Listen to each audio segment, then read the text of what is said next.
Кайл Крейн із першої частини Dying Light, напевно, один із моїх найулюбленіших персонажів у відеоіграх. І не тому, що мені подобається його особистість чи характер, а тому, що через нього сценаристи досить правдоподібно показують спектр того, як і чому людина може стати дезертиром, мотивацією, причини такої поведінки та дій. Колись вже робив про це відео, але це було більше ніж 5 років тому. У цьому відео нагадаю вам, про що була перша частина, та розкажу, чому ком'юніті франшизи так чекало повернення цього героя чи антигероя, тут як подивитись. І чи вдалося полякам із Techland повернути мою прихильність після жахливої у сюжетному аспекті другої частини. Це буде довге відео про історію серії і її продовження. Звіра. Спойлери, спойлери і ще раз спойлери. Море спойлерів. Я вас попередив. Акт 1. Dying Light і 5 причин дезертирства.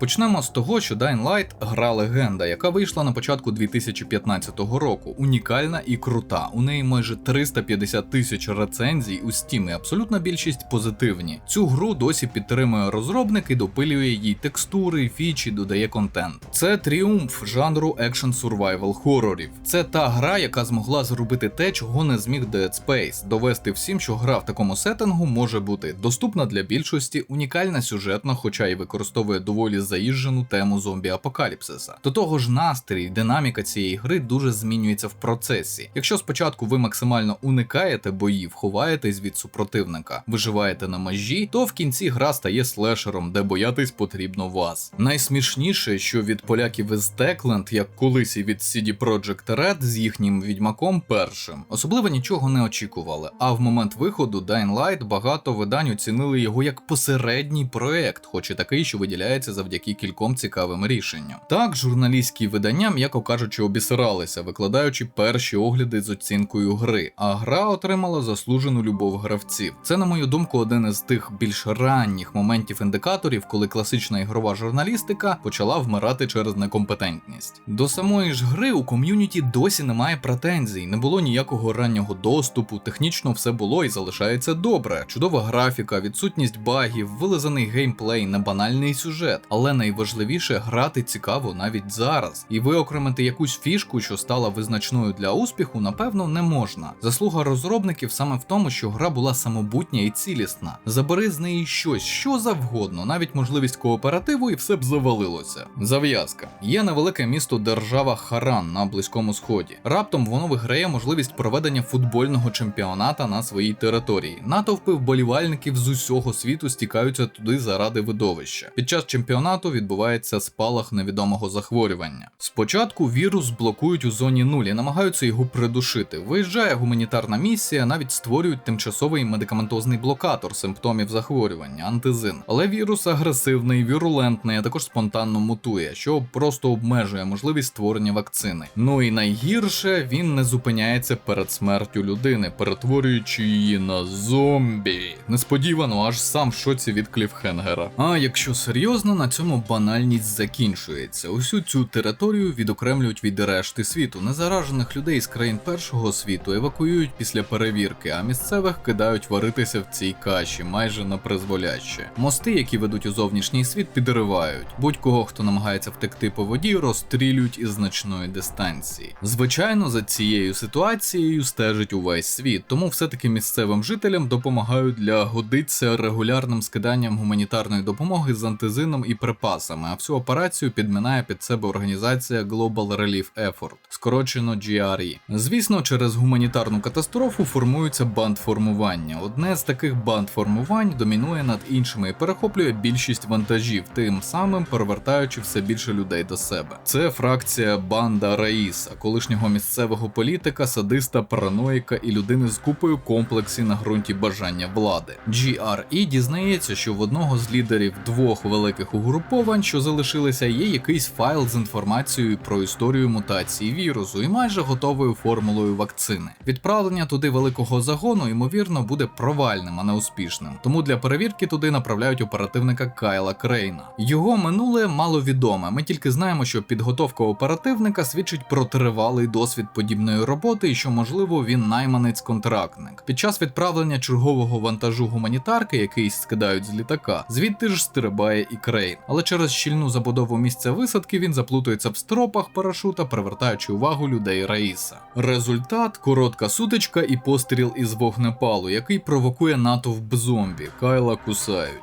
Він заражений, а значить тепер у нього є і особиста причина знайти чортів файл. СЗЧ, дезертирство і причини.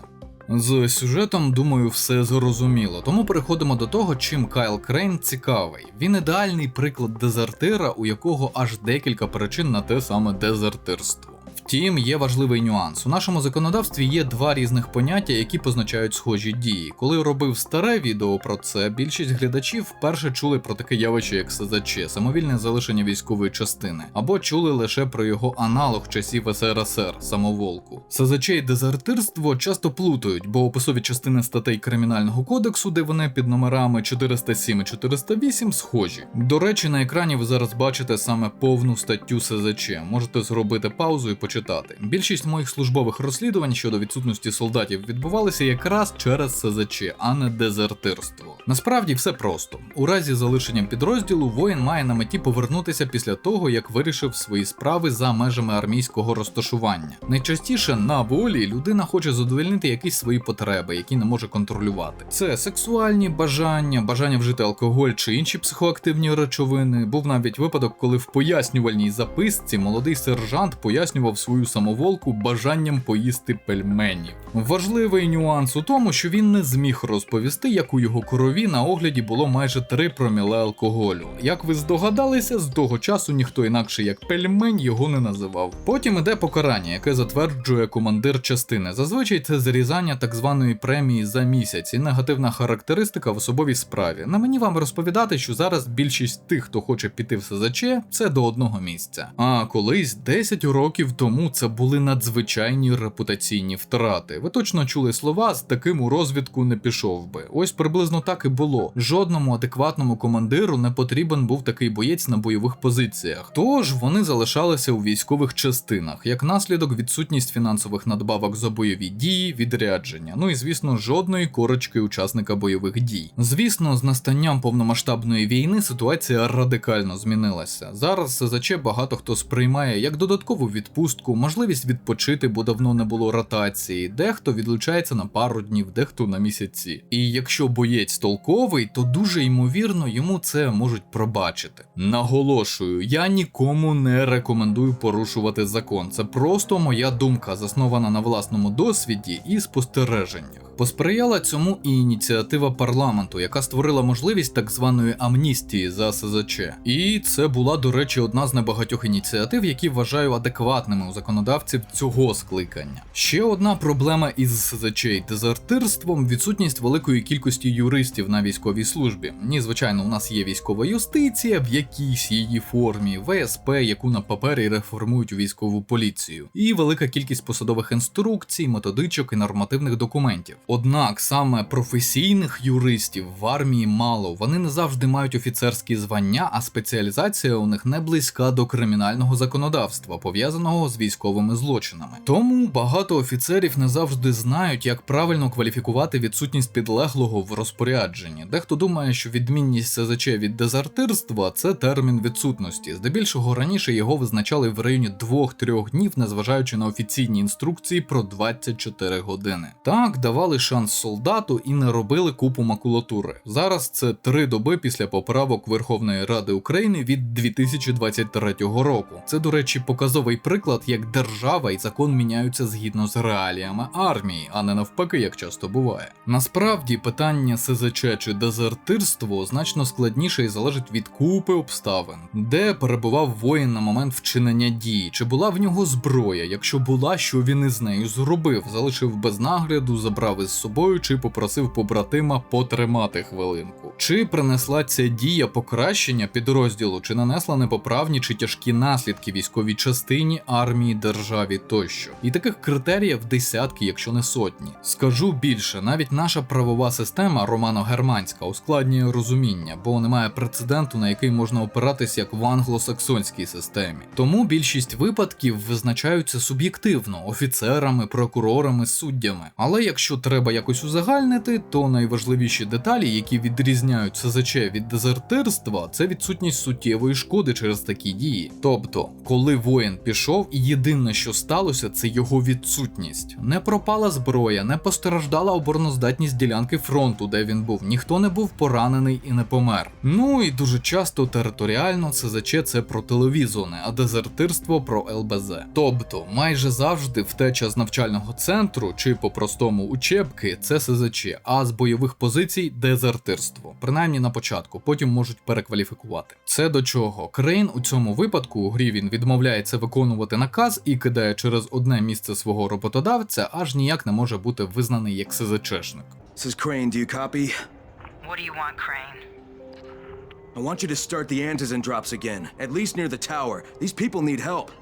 We put you in Haran to find our file, not to play Mother Teresa. Виключно як дезертир. Самоволка – це про відсутність на зв'язку з командуванням понад 3 доби без поважної причини. Наприклад, на початку гри у головного героя була травма і втрата свідомості, якраз на кілька днів, а це поважна причина. Тому вже не вважається самоволкою. Таке, безумовно, можливо в оперативній роботі поодинці, без підтримки. Його звіти про оперативну ситуацію регулярні. Дії в першій третині гри відповідають інструкціям командування, навіть попри те, що їх можна інтерпретувати як воєнні злочини. Як приклад, можна взяти одну з початкових місій з вступом в фракцію Брекена з вежі, коли Крейн за наказом GRE свідомо знищує гуманітарний вантаж з антизином. Люди у вежі у відчаї, бо блокатор закінчується, а без нього перетворення на зомбі – питання часу. А Крейна відправляють на переговори з Раїсом задля отримання дефіцитного блокатора, що і було метою GRE з самого початку – встановити зв'язок із Раїсом на землі і викрасти файл про вірус. Переходимо до дезертирства. На екрані стаття Кримінального кодексу для тих, кому цікаво. Незважаючи на дуже короткий опис поняття дезертирство, сам конструкт набагато ширший, оскільки веде до питання, чому дезертирував, мотивація. І зараз на прикладі протагоніста я намагатимусь розібрати найчастіші причини такого явища в реальності. Як уже згадував на початку гри, Крейн чітко виконує інструкції командування, однак що далі, то гірше. Мало того, що він заражений, місцевий пи***ць те, що відбувається з людьми навколо, і тривалий відрив від зовнішнього світу підточують його розум. З огляду на мою практику роботи в медико-соціальній реабілітації ветеранів бойових дій, одні з найскладніших пацієнтів – розвідники. У них більше проблем з відчуттям тривоги, параноєю, проявами ПТСР тощо. У грі, завдяки високоякісній роботі сценаристів, головний герой демонструє цілий спектр мотивів для дезертирства. І перший із них – імпульсивне рішення. Часто такі рішення з'являються під тиском обставин у стані афекту. Згодом, даючи свідчення після таких інцидентів, воїни просто не можуть детально і точно пояснити, що саме спонукало їх до втечі. Це може бути страх за себе чи близьких, психотравматична подія і стрімка реакція на неї, наприклад, смерть побратима на його очах, або щільний обстріл позицій, на яких перебуває воїн. Також це може бути дія ворожої пропаганди. Результат один – викид гормонів і як наслідок дія без обмірковування можливих наслідків. Таке імпульсивне дезертирство показує нам одна з додаткових місій гри. У шкільній будівлі влаштувався колишній політик і опонент Раїса у мирному житті губернатор території Харана. Він пропонує Кайлу місце у гвинтокрилі, який може забрати його з міста. Ось тут Крейн піддається раптовому пориву вирватися з пекла на землі. Треба лише виконати 3 завдання: помститися колишньому охоронцю політика, який не вберіг його від укусу інфікованого, знайти дефіцитну червону фарбу, щоб намалювати позначки для посадки гвинтокрила, і нарешті останнє – забрати зі шкільної будівлі сумку із 25 мільйонами доларів заощаджень народного обранця. Для протагоніста, який пережив уже купу лайна, цей шанс – подарунок долі. Він не тільки може повернутися на мирну землю, а ще й отримати частину грошей із сумки, які йому обіцяє колишній губернатор. Так він зможе запастись антизином до кінця життя. Та якби все було так просто, сумки з грошима не існує. Крейна замикають у будівлі, і поки він звідти вибирається крізь натовп мерців, гелікоптер забирає тих, хто вижив, і летить геть, залишаючи Кайла ні з чим. Друга причина для дезертирства – ідеологічні розбіжності. У нещодавніх 2 відео про Kingdom Come Deliverance, посилання в описі, згадував, що хорошого воїна треба виховувати змалку, тоді йому в голову можна помістити систему цінностей і принципів необхідної ідеології. Але бувають винятки, коли або особистість морально сильніша за муштру, гру, або раптом змінюється сама ідеологія, викликаючи у воїна когнітивний дисонанс. Тому з'являються сумніви, тріщини у взаєминах воїна і структури, в якій він служить. Не секрет, що багато чоловіків виїхали з України легально і нелегально. Дехто називає це ухилянням, хтось втечею. Я досі дотримуюсь думки, що без відповідного рішення суду це звичайне адміністративне порушення. Незаконне перетинання кордону. Врешті-решт, у нас є суди і судді із хорошими зарплатами, щоб встановлювати чи не встановлювати такі факти, але це не важливо в цьому контексті. Однак ті, хто так роблять, покидаючи Україну, причиною часто називають саме ідеологію егоїстичного гуманізму, тобто що їхнє життя, здоров'я, час важливіші за соціальні конструкти, за виживання суспільства, держави, етносу. Назва умовна, звісно. І в цьому є логіка, щоб хто не казав, але є проблема. Рано чи пізно це призведе до того, що країни, де цінність життя людини більша за цінність країни чи держави, закінчаться. Якщо такий егоїстичний гуманізм буде домінувати, а це відбувається у всьому світі. Звичайно, це не станеться зараз, і навіть не через покоління. Пройде час, може століття, але тенденція йде до цього, тому колись емігрувати в безпечне середовище буде неможливо, бо його просто не буде.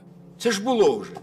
І я знаю, що скажуть хейтери і зрадофіли. Невідомо, чи людство до того доживе. Ти політрук, пропагандист, життя одне, його не треба витрачати на страждання і загибель у безсенсовній війні. Усе це чув. І навіть погоджуюсь якоюсь мірою. Якщо таку людину мобілізувати, із великою ймовірністю вона просто займе місце у штатці. Це не корисні, навіть шкідливі для війська люди. Але таких насправді мало. Більшість тих, хто виїжджає, не такі. Вони більше підпадають під першу чи п'яту причину, і зробити із них звичайних військовослужбовців доволі просто: навчання, гідне ставлення, чіткі задачі, виділити реальний час і інструкторів-викладачів, кваліфікованих сержантів та офіцерів. І тут ми вже стикаємось з системними проблемами недореформованої армії, на яку забили з 2019 року до початку повномасштабної війни. А реформувати щось під час війни майже неможливо. От і маємо замкнене коло. Усі інші проблеми більшою мірою похідні.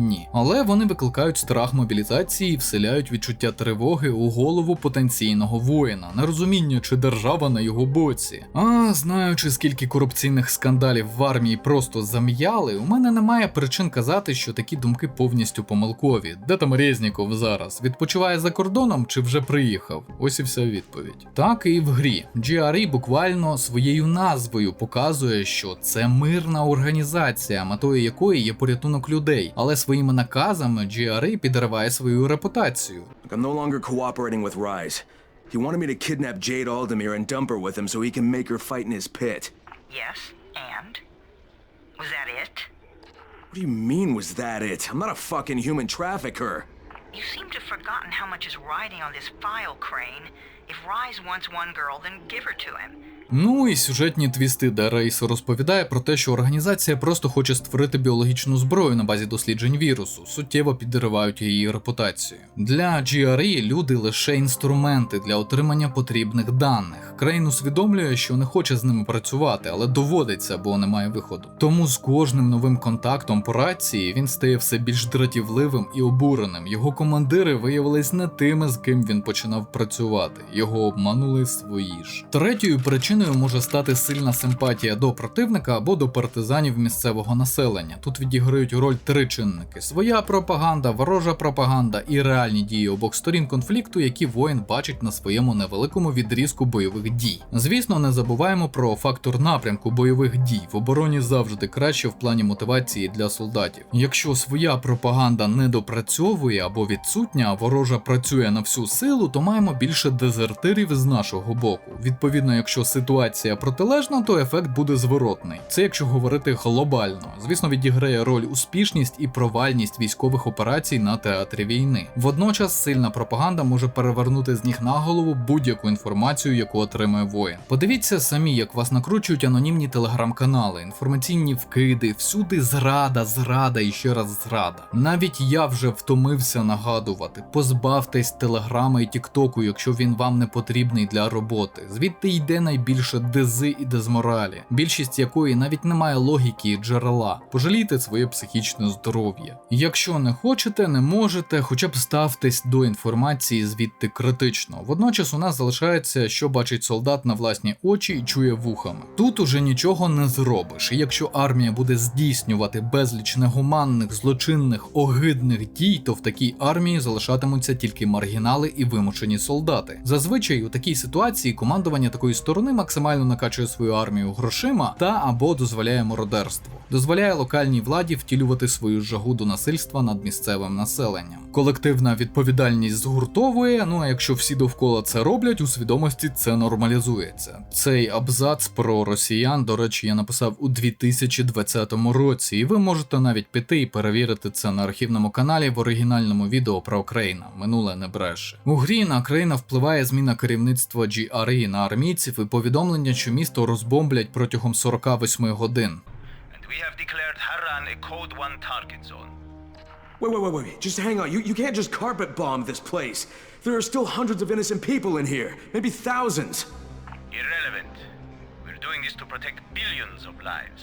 Surely you can understand that. Тоді він розуміє, що керівництву не просто начхати на людей, о ні. Заради того, щоб не пустити вірус на велику землю, вони готові вбити і цивільних, які залишилися, і його самого. Простіше кажучи, вчинити локальний акт геноциду. Для Крейна це стає останньою краплею в його нелегкому рішенні здійснити дезертирство. Нарешті четверта причина, яка згубила багатьох військових – особисті почуття, особливо кохання. Тут проблема виникає ще на поняттєвому рівні. Деякі військові плутають кохання і пристрасть. Відбувається це через відсутність особистого простору, принаймні серед рядового особового складу. Солдати постійно на видноті, спільні казарми, відкриті туалети, вседоступність. Як наслідок, неможливість банально помастурбувати хоча б раз на місяць. А я, як психолог, маю зазначити, що у деяких людей сексуальна невдоволеність призводить до великої кількості психоемоційних проблем. Ще зазначу, що влітку на каналі Per Aspera вийшло круте відео про венеричні хвороби в історії війн від давніх часів до наших днів. Рекомендую від душі, не реклама. А так, пригадую випадок, як один з воїнів сусіднього з бойовими позиціями підрозділу почав ходити до місцевої мешканки для втіх. Незважаючи на запевнення побратимів у небезпеці таких взаємин, він був глухий до умовлянь. І так, на черговому заході на нього чекали кілька озброєних росіян, які взяли його в полон. Доля цього військового мені, на жаль, невідома. Жінку схопити не вдалося, вона втекла на болота. З іншого боку, у наших реаліях є багато випадків, коли українки не витримують темп життя хлопця чи чоловіка військового. Ставлять йому ультиматум чи просто ставлять перед фактом, що це не для них. Статистика розлучень це, до речі, підтверджує, бо кореляцію видно неозброєним оком. Та й майже в кожній роті, якщо не в взводі, є історія, як військовий пішов у СЗЧ до жінки, щоб підтримати стосунки, переконати залишитися в них, або взагалі пішов з кінцями і зараз намагається налагодити відносини чи шлюб. Тому я нагадую для того невеликого відсотка жінок, який мене дивиться. Бути жінкою військового – це складно. Не давайте фальшивої надії, не починайте серйозні стосунки з військовим, якщо не можете підтримувати їх. Військова професія і так складна і дуже стресова, а кваліфікованих психологів чи прохаваних у цих справах побратимів, які будуть витягати з петлі, не так багато, як дехто думає. І так, я теж заспокоював побратимів після таких жорстких розставань. Це дуже тяжко і довго. А для військових нагадую золоте правило. Будь-яка жінка, що проявляє до тебе цікавість, агент ФСБ. Задумайся. Ще одна категорія – СЗЧ із госпіталя, бо формально госпіталі є військовими частинами з доволі поблажливим ставленням до розпорядку дня пацієнтів-військовослужбовців. Так, один мій сусід по палаті вночі регулярно зникав до дівчини, яка спеціально приїхала і орендувала хату біля госпіталю на весь строк його лікування. І щоранку він приходив до підйому і сніданку, щасливий як кіт, що об'ївся сметани, стомлений, але з регулярною шоколадкою і купюрою для чергової медсестри, щоб та не казала завідувачу відділення. Що характерно, тільки на моєму поверсі таких пацієнтів було декілька. Смішно було, коли вони приходили до медсестри практично одночасно. У грі Крейн точно відчуває теплі почуття до Джейд Альдемір, представниці вежі. вежі. Тут і те, що вона врятувала йому життя на самому початку, і почуття провини через загиблого брата дівчини, якого він не вберіг. Ну і природно є та сама пристрасть через відсутність сексу. А ось п'ята причина дезертирства, хоч і дуже поширена, але не стосується Крейна, зате її показує другорядний персонаж гри, який дає Крейну завдання супроводити його до вежі. Причина глибоке, вкорінене небажання воювати взагалі, навіть щоб зберегти своє життя. Цей персонаж спочатку приєднався до банди Раїса, щоб отримати антизин і їжу, але що більше він там був, то більш садистським ставало угрупування, і йому ставало ще страшніше. Одні випробування для рядових членів чого варті: від з'їдання людських очей до вбивства зрадників підручними засобами та ампутації кінцівок ще живих людей. Через 2 місяці він втік і ховається в одному з покинутих будинків. Насправді таких людей вистачає і в реальності, маю на увазі цивільних із атрофованим почуттям самозбереження. Наша цивілізація дала таким людям змогу виживати, не бачити війни і бойових дій. Тому частина населення у всьому світі не здатна до виживання в агресивному середовищі. Особливо на Заході. Тут можна взяти, наприклад, Францію, Німеччину, Бельгію, де багато біженців із Близького Сходу просто сідають на голови місцевим мешканцям, нахабно грабуючи і б'ючи їх безкарно. Біженці якраз із країн, де не виживеш без опору ворожим факторам середовища, в якому живеш. Тут важлива не так релігія чи відмінність культури, а те, що в біженців є закріплені паттерни поведінки, яка допомогла їм вижити. Часто це агресивні кримінальні дії, ну і згуртованість куди ж без неї. А от громадяни цивілізованих країн не так часто стикаються з реальною небезпекою, голодом, війною. Тому зрозуміло, хто буде домінувати навіть у соціально-побутовому аспекті. Але теоретично такі невипробувані складними обставинами люди можуть стати більш адаптивними. Особливо, якщо молоді, не мають багато соматичних чи психічних розладів. Правда, все одно на навчанні і спеціалізацію такого бійця треба витратити більше зусиль командирів і сержантів, інструкторів тощо. Наприклад, у мене в підпорядкуванні було декілька молодих пацанів, яких призвали ще на строкову службу, а вони навіть застелити ліжко чи помити посуд за собою не могли. Їхнє оточення, близькі і рідні створювали для них таку теплу ванну, безпечне середовище, що будь-яка агресія в їхній бік викликала в них паніку, ступор, нерозуміння. А навіть звичайний наказ зробити якусь побутову штуку вони сприймали як агресію, типу виправити недолік, брудну форму, банально попрати. Звичайно, інші їх вчили, проявляли терпіння, поступово адаптуючи. Наче малу дитину виховуєш, тільки вона важить 80 кіло і зростом 1,80 м. Дехто з них, звісно, намагався втекти зі служби і військової частини, бо це було надто сильне фізичне і психологічне навантаження. Здебільшого це було звичайне СЗЧ, і пацани отримували лише усну взбучку і легкий переляк. Але були й інші ситуації, коли перебування в наряді, патрулі, наприклад, із зарядженою зброєю закінчувались залишенням частини. Зброю брали з собою. Це вже якраз дезертирство, і добре, якщо впіймають швидко, без насильства чи якоїсь шкоди. Подібний випадок бачив, коли був прикомандирований до одного підрозділу. Це був жах. На моїх очах офіцер, відповідальний за солдата, ледь-ледь не відправився на той світ, але все закінчилось більш-менш нормально. Так, знаю, що ви можете мені назвати ще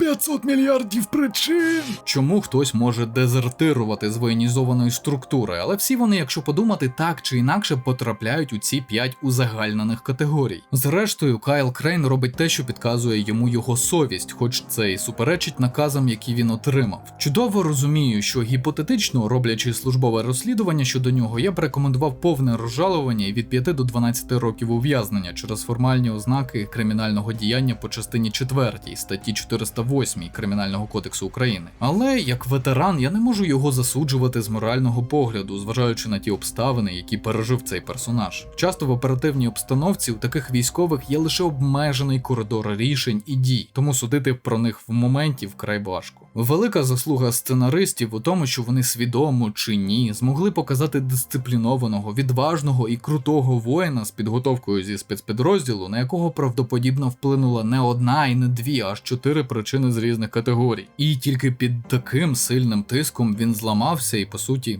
дезертирував. Що дуже нечасто буває у сценаристів і письменників, які беруться за написання таких персонажів і їхню мотивацію. Зазвичай це або велика любов до представника ворожого табору, або зрада командування, тобто кліше. Якщо ж казати про весь сюжет гри після дезертирства, це виживання Кайла Крейна і його спроби захистити тих цивільних, які вижили в місті. Наприкінці у нього буде дуже складний вибір: або нюкнути місто бомбою, або самому перетворитися на нічне жахіття. Історія самого вірусу теж не така проста і розкривається в DLC. А ще лор другої частини і додаткові матеріали, як результат величезні відеоесе про цей всесвіт на тому ж Ютубі. Ну а каноном, як ми вже знаємо, стало саме перетворення країни на монстра, але про це поговоримо у третьому акті, огляді звіра. Геймплей та імпакт. Про геймплей треба згадати окремо, бо саме в цій частині він найкращий. По-перше, він був інноваційним для того часу, по-друге, він був зроблений значно краще, ніж у другій частині, і велику роль у цьому відіграє імпакт. У жодній іншій грі не відчував такого напруженого і веселого бою, як на початку гри в Dying Light. Пізніше він, звісно, стає значно простіше, відчувається всесильність героя, але це винагорода прогресії за твій час, яка теж зроблена майже ідеально. Звісно, маю згадати і паркур, бо це напевно 60, а може і 70% гри, залежно від стилю проходження. Він не набридає, бо кожну годину, яку ти граєш, опановуєш нові прийоми, можливості того, як можна перетинати відстані. Спочатку це лише спосіб виживання, бо зверху супротивників менше. Однак, що далі, то частіше паркур стає мистецтвом. Мистецтвом орієнтуватись у просторі, приймати миттєві рішення і втілювати їх на спринтерській швидкості. Бо все навколо вороже, ніч взагалі привносить у цю формулу ще більше адреналіну, бо вилазять зомбі, які мають надзвичайні мутації. Швидкість, сила, стрибучість тощо. І коли в тебе ще немає засобів їм хоч трохи протидіяти, паркур стає адреналіновим атракціоном. Dying Light для мене такий крутий, що аж пройшов його 3 рази повністю, зараз лише частково для футажів. Він ідеально об'єднав у своєму геймплеї 2, здавалося б, непоєднувані настрої: страх, напруженість і веселість і радість. Ну а вишенька на торті — сюжет і герой, яких багато хто недооцінив, а вони виявилися глибокими і вкрай цікавими. Тому і зараз я рекомендую цю гру для проходження всім. А от із наступною частиною вже не так усе й райдужно. Акт 2. Dying Light 2 і розчарування. Фашизм проти комунізму. Майже злий огляд. Одразу скажу для тих, хто грав і побачив у мене на футажах суперзброю. Ні, я не гріндив внутрішній Battle Pass. Просто після 10-ї години гри зі старого сейву встановив мод на розблокування цієї зброї. І це одна з причин, чому гра гівно. За 3 моїх проходження першої частини ні разу навіть не з'являлась думка читерити чи полегшити собі проходження. Тут це просто необхідність, якщо ви хочете комфортно пройти сюжет і гуляти опенворлдом. Ті, хто дивився канал ще до початку повномасштабного вторгнення, знають, що причиною мого небажання робити огляд другої частини був мерзенно написаний сценарій. Однак, погравши зараз, зрозумів, що проблем у гри, на жаль, значно більше, і ми про них всі поговоримо. Проблеми основної історії. Почнемо з доволі простої проблеми. Замість екшена гра стала рольовою грою з елементами екшена. І це дуже підкреслювали розробники, рекламуючи гру. Буквально заради варіативного сюжету під ніж пустили багато аспектів, які робили першу частину такою гарною. Наприклад, логіку дій протагоніста, але не будемо забігати наперед. Якщо ви пройшли її один раз, ви не побачили десь третину контенту, пов'язаного з вибором у сюжеті. У будь-якій іншій грі людина б зраділа: ого, скільки ще можна раз перепройти і мати різний контент, сцени, геймплейні відмінності. Це правда, але не тут. Знайшов в Ютубі всі вибори, які сам не зробив, і їхні наслідки. І знаєте що? Вони майже ні на що не впливають. Фанати Mass Effect захвилювалися, і не даремно. Так, це світлофор. Для тих, хто не знає, обговоримо трохи далі. По суті, що і як би ви не вибрали, світ гри не змінюється. Він не реагує на вас, не дає відчутних нагород чи покарань. Усе, що ви побачите, у дечому інший погляд на події гри від різних персонажів і фракцій. До речі, про них. Ще на релізі гри в 22-му році, це було якраз за місяць до повномасштабного, я буквально рейдж-квітнув гру на 10-й з гаком годині. Чому? Бо зрозумів, з яких 2 сил, осілих у місті, сценаристи змушують обирати гравця. І так, ви вже знаєте з назви розділу. Це або мілітаризований фашизм, або хіпі-комуністи. Альтернативи немає. Точніше є, але вона ще гірше. Диктатура ще одного персонажа, який підкатить до вас яйця у прямому значенні. Десь всередині гри, типу таємний фінал. Манірний гей, насправді за лором бісексуал, жорстокий диктатор. Тепер я бачив все. Але окей, щось ми заглибились у нетрі. Зав'язка. Пройшло 20 років після подій у Хорані. Тоді вдалося втримати карантин і не випустити вірус, але GRE таки модифікували його, і в 2021 році відбулося падіння. Вірус захопив світ. Одні за одним падали країни та міста, поки не залишилось лише одне – Віладор.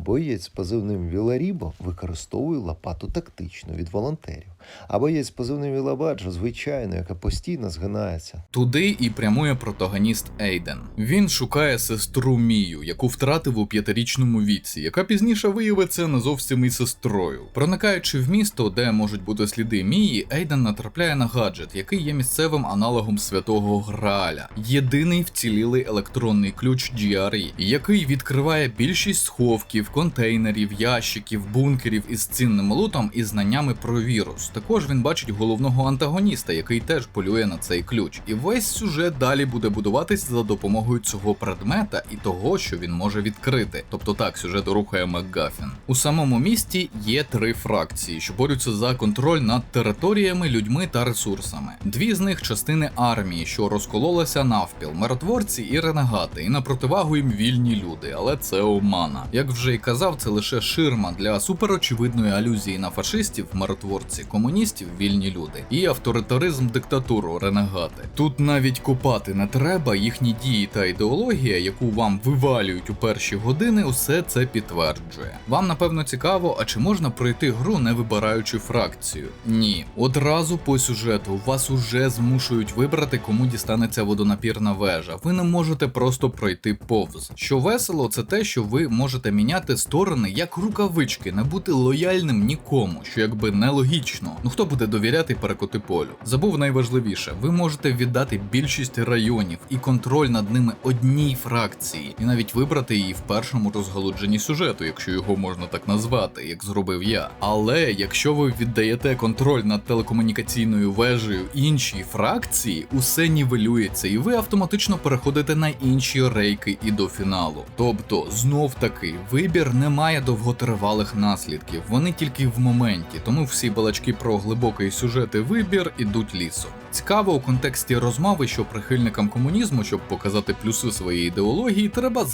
завжди протиставляти їй щось жахливе, навіть відверто антигуманне, щоб їхні ідеї вигідно виділялись на фоні фашизму, нацизму, диктатури тощо. І ця гра, розробники якої гналися за хайпом, не виняток. Суспільство в цьому всесвіті повністю ігнорує існування демократії і виборів. Торгівля зводиться до бартерної системи. Геймплейно-ринкові відносини є, бо ніяк інакше нормальну економіку всередині гри не побудуєш. Логічніше для сеттингу було б використати більш архаїчні суспільно-економічні і політичні системи, бо тут прямо кажуть, людство регресувало. Тобто феодалізм, кастова система, рабовласництво ідеально б вписалися як фракційні моделі. Але ні, треба показати прогресивним дітлахам із багатих країн, яких заразили червоною чумою, що от в постапокаліпсисі людство має відродитись єдиним правильним шляхом – комуною, де всі діляться і щасливі. Банально єдиний хороший фінал – це якраз перемога вільних людей, тобто комуністів. Дуже цікава рекламна кампанія гри і той довгий геймплейний ролик, який виставила Techland для привернення уваги геймерів. Візьмемо, наприклад, інших поляків CD Projekt Red і їхнє геймплейне промо-відео по кіберпанку. Вони показали початок гри і майже все, що там було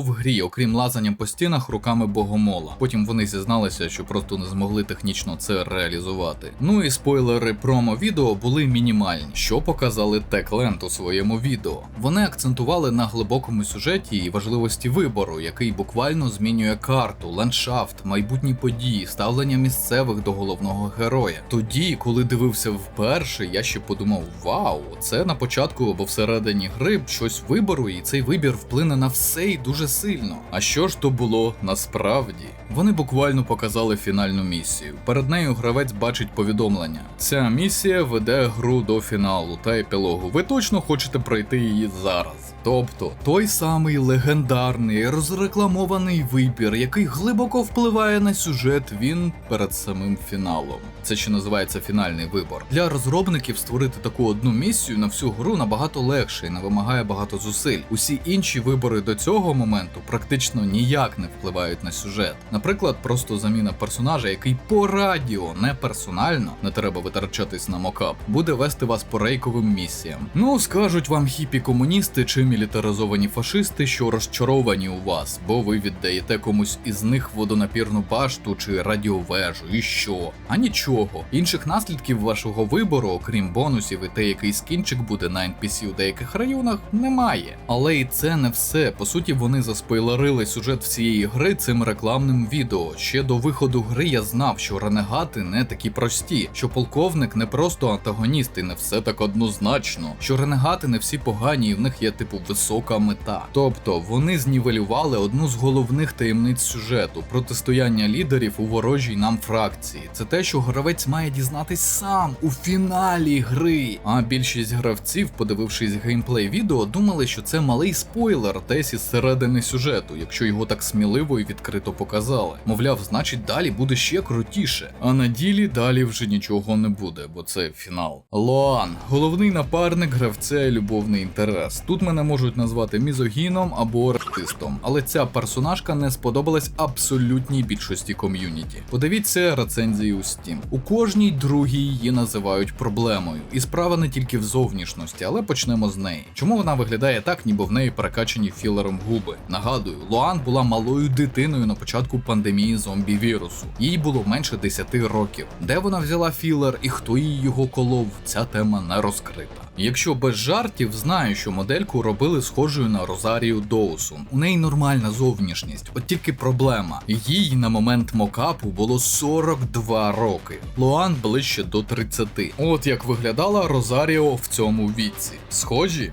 Не дуже. Тобто, по суті, вони натягнули мокап обличчя 40-річної жінки на 20-річну дівчину. Звичайно, це буде виглядати дивно і з'явиться ефект моторошної долини, який відлякує. Мода псувати зовнішність 3D-моделей жінок заради не знаю навіть чого, може псевдободіпозитиву, це якийсь сюр. І це не тільки моя думка. На деяких футажах видно, що замінив її модельку за допомогою мода. А знаєте в чому прикол? Це офіційний вигляд Лоан у перших відео промо гри. Тобто, оце офіційна модель, хоч і рання, тому виглядає простішою, яку хотіли робити. А це те, що зробили, щоб сподобатись крайнім лівим крикунам із соцмереж. І зазначу, коли оригінальна модель просто стоїть і не рухається, обличчя статичне, ще норм. Як тільки починає рухатись і щось казати, починається крінж. До того ж, мене досі дивує, як західні тренди змушують людей вірити, що сильна жінка автоматично означає істерична чи навіть страшна. Часто ці обидва стани зразу. Вам не здається, що таке зображення жінок і є мізогінією? Впевнений, ви знаєте сильних і вольових жінок, які зовсім не такі. Я, наприклад, знаю, вони працюють у медицині, служать в армії. Їм нічого не заважає бути спокійними, виваженими і нормально виглядати. Це просто спостереження. Але в Лоан є значно більша проблема, а саме сюжетна. Це Мері Сью. Тобто той персонаж, якому завжди все легко дається. Приклад – суїцидальна місія підкорення телекомунікаційної вежі. Спочатку там загинула більшість нічних бігунів, елітний підрозділ паркурщиків і воїнів Віладора. Це буквально міська легенда і найбільша поразка людей проти зомбі в лорі гри. Потім, уже під час подій гри, цілий взвод досвідчених солдатів і офіцерів віддають своє життя, щоб протагоніст міг залізти туди і нарешті увімкнути вежу, поновивши зв'язок у місті. Нереально крутий і епічний рейд. Найкраща місія основного сюжету гри. І знаєте, хто прибуває на вежу через хвилину, як Ейден її увімкне? Лоан на глайдері. Вікни. Тобто, десятки людей віддали своє життя і здоров'я. Ейден ризикував всім, і ще була купа драми, буквально збір іменних жетонів загиблих, завдяки яким він вижив і зміг йти вперед. А вибір, кому віддати контроль над вежею, нам подають буквально як глобальне підсилення фракції. І дуже важливий сюжетний момент. І це все, виявляється, могла зробити одна Лоан, просто залетівши туди на глайдері. Мені треба пояснювати, наскільки я був розчарований у цей момент. Однак, якщо ви ви подумали, що це пік крінжі? О, ні. Перше, що робить наша Мері Сью, побачивши Ейдена, хоча давайте подумаємо разом. Може цілує чи вітає, бо рада, що він живий. Може питає, де подівся її давній друг Роуф, який загинув, щоб вижив Ейден. Може відбувається діалог про те, кому саме і чому Ейден віддав контроль над радіозв'язком по всьому місту. Ні. Вона дає йому ляпаса і каже, що порвала кросівки, добираючись сюди, і Ейден винен їй нове взуття, за яким вони зараз підуть. Не жартую. А як вам сцена, де Ейден втрачає свідомість і Лоан вночі, коли найнебезпечніші зомбі виходять на полювання, тягне тіло мужика в 1,5-2 рази важчого, ніж вона, через півміста без наслідків? Okay. І такого там ще повно. Буквально в кожній другій сюжетній місії, в якій наш персонаж непритомніє або висить на волосинці від смерті, прибігає вона, Лоан. Після 3-го разу це вже було просто абсурдно. Я просто вже не розумів, навіщо в грі є інші персонажі. Вона могла розв'язати всі проблеми цього міста сама, ще задовго до появи Ейдена на горизонті. Вона реально як рідкий термінатор Т-1000 з фільму Кіборг-убивця 2. Ніщо не може її спинити.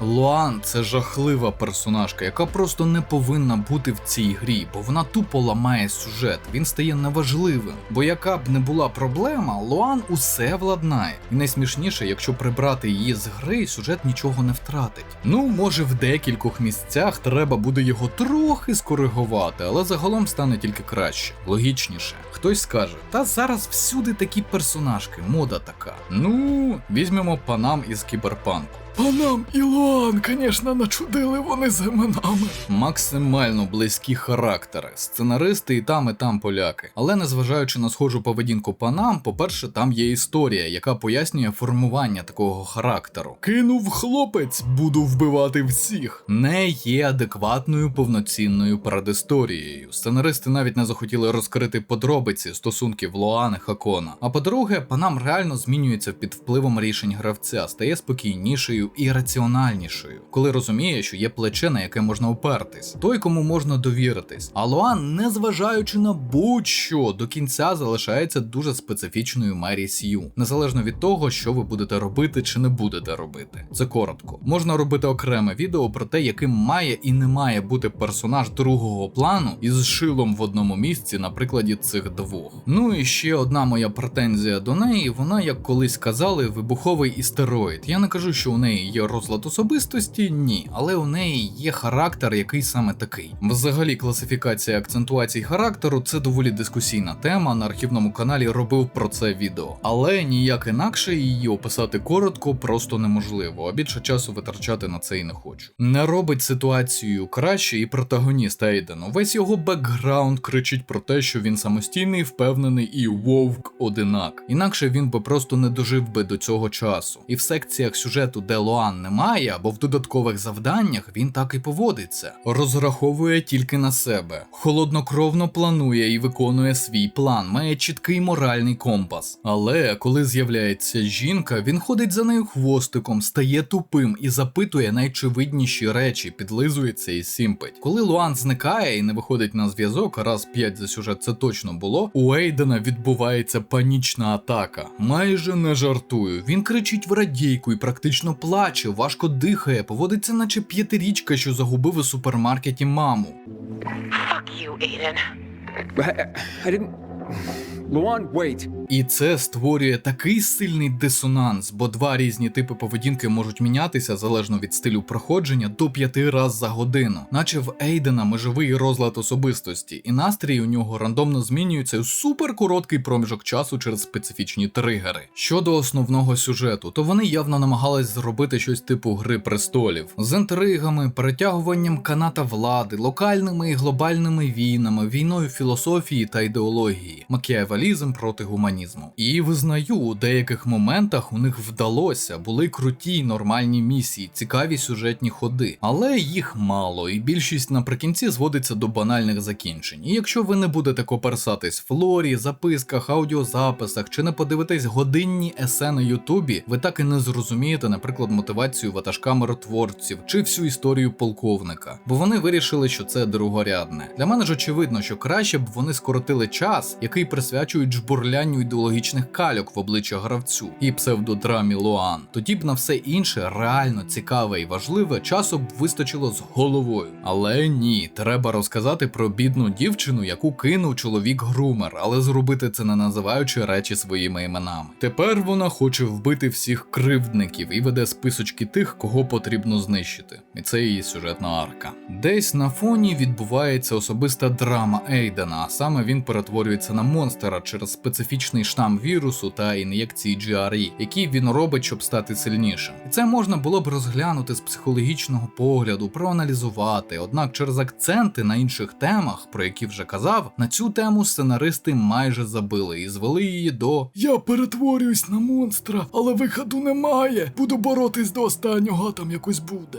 геніально. Фінали – це взагалі пісня, дуже х**ова, яку співав ваш дядько на якомусь весіллі після літера горілки. Йому ще й слон на вухо наступив і топтався пару годин. Усі ваші зусилля, пов'язані з фракціями, зводяться до 3 різних гіфок довжиною в 30 секунд кожна. Вибрали хіпі-комуністів? Всі тепер живуть у комуні, діляться їжею та ресурсами. Вибрали миротворців-фашистів? Хунта з раціонами та дефіцитами. Не вибрали жодного, шлях Хуана. Переміг полковники і ренегати, а місто занурилось у хаос і війну. Ще одна відмінність, чи вижив Хакони внаслідок цього Луан. Теж впливає на хвилинну, дуже бюджетну катсцену у 720p, де Ейден йде з міста у будь-якому випадку. Різниця лише в тому, чи піде він сам із Луан чи Хаконом. Коротше, пам'ятаєте оригінальне закінчення, не ремастер, трилогії Mass Effect. От так само, тільки ще гірше. Таке враження, що гру до фінальної місії робили адекватні розробники і сценаристи, а потім додали ліву адженду, Мері Сью, фінал та епілоги якісь інші люди. І це навіть може бути недалеко від правди, бо головним експертом, залученим до сценарію, був Кріс Авелон, один із найкращих сценаристів ігрової індустрії. Ви можете його знати як сценариста Fallout New Vegas. Тут навіть думати не треба особливо, бо основна тема – загадковий предмет, електронний ключ, який веде до війн фракцій. У Fallout New Vegas це була гральна фішка. Туди ж довготривала боротьба фракцій, які мають свої чесноти і вади, НКР і Легіон. І сюжетні вибори, які теоретично мають створювати унікальне проходження для гравця, тобто стиль Авелона очевидний. Якщо коротко, десь наприкінці розробки Dying Light 2 Кріса почали відміняти, бо він невдало залицявся до якоїсь дівчини, і та якраз несподівано з'явилась під час двіжу Міту. Як пізніше виявилось, сама дівчина теж ігровий сценарист, і ця історія несподівано допомогла їй отримати гарну посаду по профілю. У підсумку роботу Авелона, судячи з інтерв'ю розробників, усунули з гри наскільки це можливо, максимально, щоб навіть у титрах його не згадувати. Думаю, вирізали не все повністю, бо було б надто дорого переробляти, а от фінали – це те, на що вказують майже всі, як на пікову точку падіння гри. З огляду на все, що ми знаємо, їх просто робив не Авелон і не сценаристи під його кураторством. Ну і на це вказує непослідовність рівня якості сценарію, про яку вже згадував. При тому в грі є хороші, цікаві моменти наративу, особливо добре зроблена лорна геймплейна зв'язка Чорного понеділка, біозброї проти вірусу і те, як саме персонажі в грі переживають ту трагедію, які є версії у тих, хто просто пережив той день, чи навпаки був дотичний на різних рівнях процесу до цього акту геноциду 2 мільйонів людей. До того ж, виживання у місцях, де токсини біозброї ще діють, це круте доповнення формули день-ніч із першої частини та логічно пояснює розділення 2 великих регіонів гри. Тобто видно, де старались і працювали професійні сценаристи і геймдизайнери, але їхніх зусиль було недостатньо, щоб перекрити неякісні й крінжові моменти. І тому розбирати персонажів і їхню історію з погляду психології дуже важко. Є окремі шматки сюжету, як, наприклад, цікава жінка-вчена з GRE, місія в обсерваторії, яка якось вижила в хаосі всіх подій, але отримала купу проблем, клаустрофобію, тривожний розлад, психотравми тощо. Ти бачиш, як вона бореться змагатися з ними заради вищої цілі, принципів, можливого кращого майбутнього. Акторка озвучки намагається передати складні емоції і комплекс відчуттів. Таких персонажів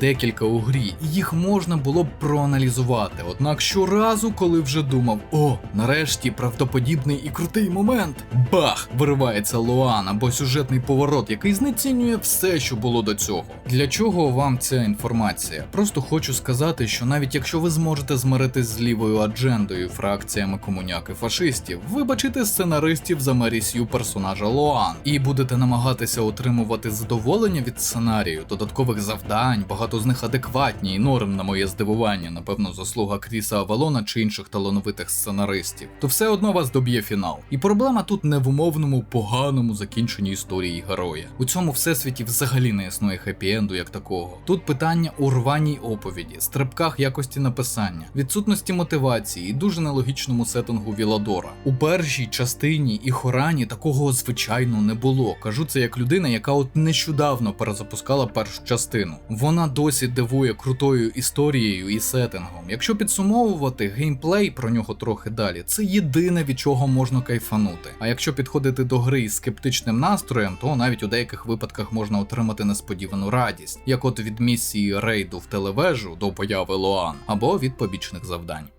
DLC і Battle Pass.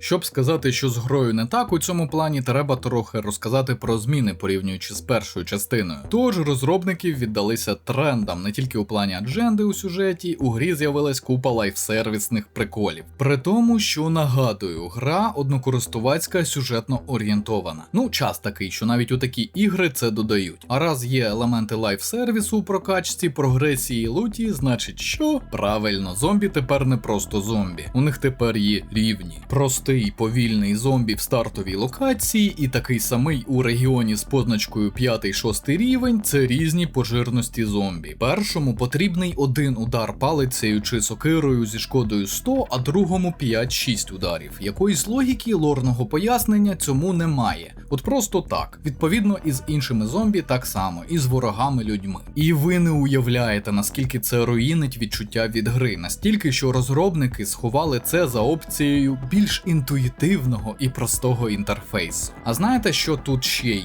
Автолевелінг більшості нових квестів, які додали пост-релізу. Обожнюю автолевелінг, коли ти прокачуєшся, збираєш, накопичуєш круту зброю, щоб далі було легше проходити, а розробник паралельно качає ворогів і нівелює всі твої зусилля. Треба зазначити, майже вся ваша зброя, креслення теж, яка буде випадати як нагорода за сюжетні і додаткові оригінальні завдання, буде відставати від актуальності. Для мене актуальна зброя – це та, яка за один удар в голову може вбити слабкого повільного зомбі. Бо їх на вас буде кидатись десятки впереміжку з сильними ворогами, і відволікатися на них довше секунди гарантувати собі поразку. Але в розробників є для вас вихід. Нові, репетативні, нудні, довгі квести підв'язані аж до 3 внутрішньоігрових батлпасів. Вони безкоштовні. І ще один в DLC криваві зв'язки. Ви ж радієте? Наприклад, у цей матч, який ви бачите на моїх футажах, треба гріндити всього годин 50. Нормальну вогнепальну зброю ще стільки ж, хорошу броню трохи менше. І ні, я не жартую, це буквально так. Нагадую, сама гра проходиться за 40-50 годин з додатковими завданнями в середньому темпі. Тому моя вам порада, ідіть ставте мод з Nexus на розблокування цієї зброї і не парьтеся, бо навіть із нею на вищому ніж середній рівень складності ви будете періодично вмирати. В основному через паркур, але коли падаєш у темну пору доби, швидко підбігають добити вороги. Для чого це все в грі? Розробник продає різні мікро-DLC із екіпіровкою і косметикою. Це типу вам і мені натяк не жлобитись. Або гріндити до всрачки нормальну катану чи молот, які в першій частині, хоч і не без зусиль, зазначу адекватних, можна отримати як нагороду без грінду, просто проходячи гру. Але і це не все. Якщо ви ставите хоча б один будь-який мод на гру, у вас може злетіти DLC зброя і все інше з DLC, про що гра вам обов'язково буде нагадувати кожен запуск. У мене так злетіла послаблена пострелізними патчами зброя, точніше її креслення, отримана за передзамовлення гри. Звичайно, це не назавжди, а тільки поки ви не видалите моди. Шикарно. Ком'юніті, звісно, було в від такого ставлення, і тепер у гри багато негативних рецензій. Однак не так багато, як у сюжетного доповнення «Криваві зв'язки». Там просто пекло в секції користувацьких рецензій. І скажу справедливо. Сюжет сам собою клішований, сюжетні твісти очевидні, нових механік, зброї та екіпірування, які, не забувайте, треба гріндити, мало. Але це не найгірше. Для 90% цього доповнення у вас не буде можливості використовувати зброю та інвентар із основної гри. У вас їх будуть тупо відбирати на час боїв на гладіаторській арені, де ви по сюжету повинні стати чемпіоном. Загалом коротко щойно описав вам весь сюжет. Ну і звісно, зброя, яку вам видають в рази слабша за вашу, навіть якщо ваша десь 3-5 рівня відносно слабка. У першій частині був тільки один такий рівень на 15 хвилин, і він дратував. А вони зробили з цього доповнення на 10 годин. Проблема і в балансі, бо на передфінального боса доповнення я витратив десь 10 спроб. Практично не було вікна для завдавання шкоди в першій фазі, а вам він наносить просто шалену шкоду і не стагериться взагалі. Єдиний варіант використати 2 одноразові цеглини, які позаду вас, їх ще погано видно в текстурі підлоги. Вони стагерять боса на 5-6 секунд кожна. Фінального боса я виніс без зусиль з першого разу, при тому, що в нього аж 4 фази. Сюр. Ну і щоб добратись до босів, вам треба виконувати десятки остогидлих челенджів, в яких розробники намагаються придумати хоч щось оригінальне, але виходить так собі. Єдине, за що варто подякувати за 3 роки підтримки гри, це кооператив, не користувався, але люди хвалять, і можливість ремонтувати поламану зброю за ресурси в магазині. А так із гри намагаються зробити онлайн-дрочильню, а це завжди хуйна ідея. І одна з причин, чому є побоювання за 3-ю частину, яка на момент написання цього розділу сценарію ще не вийшла. Про геймплей і трохи позитиву.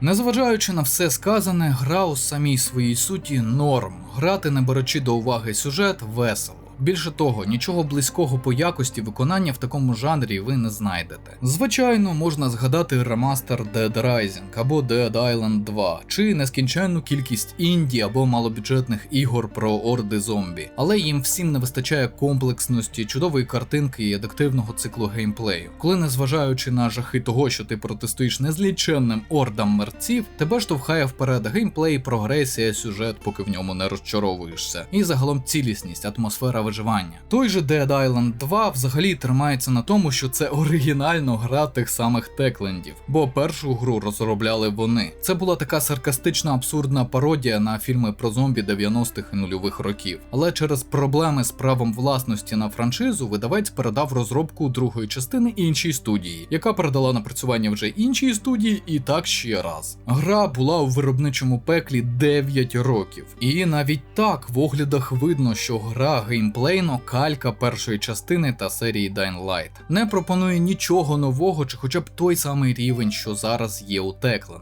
Єдина альтернатива для мене, напевно, шикарний Days Gone, на який робив великий огляд, але там все-таки шутер. Тому для багатьох фанатів було важливо, щоб розробники дослухались до критики, прийняли її і нарешті перестали намагатись переробити Dying Light заради хайпу та охоплення нової аудиторії, як це роблять конвейерні ігри типу Far Cry та Assassin's Creed. Щоб вони нарешті второпали, що люди люблять Dying Light саме за унікальність, самобутність, оригінальність, і що фанати готові вибачити за це всі інші, якісь незначні суб'єктивні мінуси, типу відсутності варіативності сюжету. І наче Techland сказали, що почули критику, але почути не означає автоматично змінитися. Зараз і подивимось, чи дійсно вони зрозуміли, бо перед вами після довгого прологу та історії франшизи огляд та аналіз нової частини Dying Light. Акт 3. Dying Light The Beast. Повернення легенди.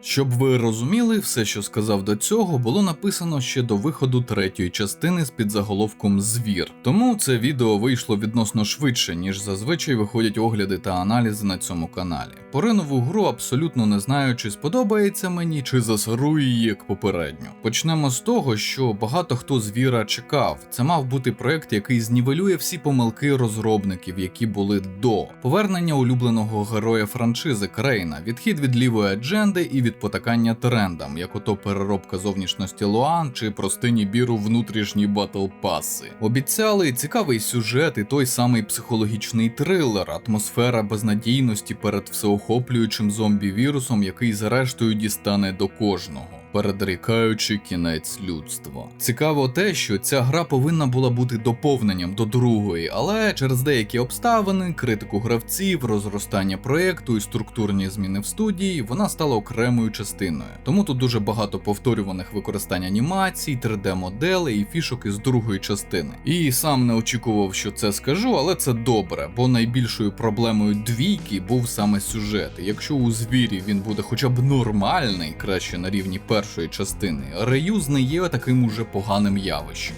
І от, буквально кожний другий комент про гру на її старті та й зараз, такою повинна була бути друга частина, а не те лайно, що вийшло. Трохи про гру, психологія і психіатрія.